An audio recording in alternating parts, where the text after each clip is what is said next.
স্বাগতম জনাইছো আমাৰ ইউটিউব চেনেল ব্যঞ্জনলৈ। আজি বনাবলৈ লৈছো ধাবা ষ্টাইলত ডাল ফ্ৰাই মানে বুটৰ দালি। বলকচোন আজিৰ ভিডিঅটো আৰম্ভ কৰো। আজি মোৰ ৰেচিপিৰ ধাবা ষ্টাইল বুটৰ দালি বনাবলৈ মই 4 মুঠি বুটৰ দালি লৈছো আৰু দালিখিনি ভালদৰে 3-4 বাৰমান ধুই লৈ অতি কমেও 1 ঘণ্টামান তিয়াই থলেহে বুটৰ দালিটো খাবলৈ ভাল হয়।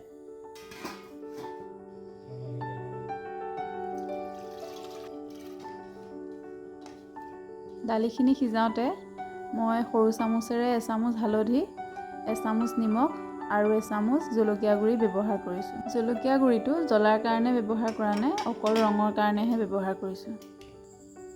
দালিখিনি তেল মাৰিবলৈ তেলখিনি গৰম হোৱাত প্ৰথমে গোটা জিৰা দিছোঁ, তাৰপিছত সৰু সৰুকৈ কাটি থোৱা নহৰু আৰু আদাখিনি দি দিছোঁ।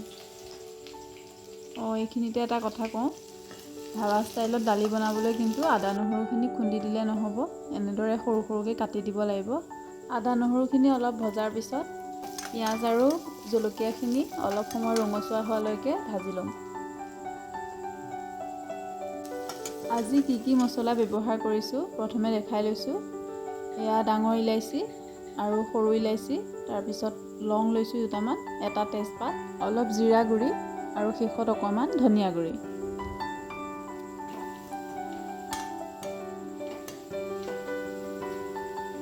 দালিখনত 2টা বিলাহী ব্যৱহাৰ কৰিছোঁ কালাৰ আৰু ফ্লেভাৰৰ কাৰণে, আৰু বিলাহীখিনি সিজিবৰ কাৰণে মই অকণমান নিমখ দি দিছোঁ।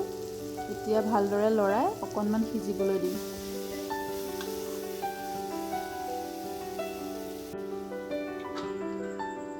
বিলাহীখিনি সিজাৰ পিছত ইয়াত ধনিয়া গুড়ি, জিৰা গুড়ি, জলকীয়া গুড়ি আৰু অকণমান মিক্স মছলা দি মই লৰাই দিছোঁ।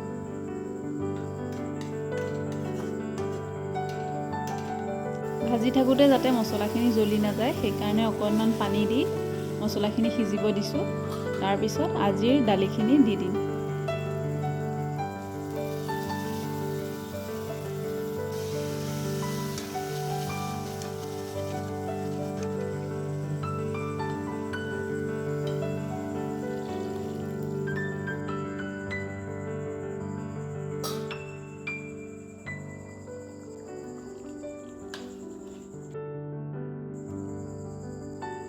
দালিখিনি অলপ উতলাৰ পিছত ইয়াত আমি চাম্বাৰ বা তড়কা লগাম। তড়কা লগাবলৈ মই ইয়াত অকণমান ঘি ব্যৱহাৰ কৰিছোঁ আৰু ঘিখিনি গৰম হোৱাত 3টা শুকান জলকীয়া আৰু কেইখিলামান নৰসিংহ পাত দি দিছোঁ।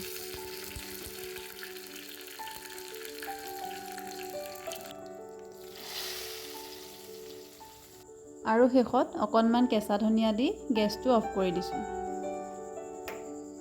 এয়াই হৈছে আজিৰ ৰেচিপি ধাবা ষ্টাইলত ডাল ফ্ৰাই বা ডাল তড়কা।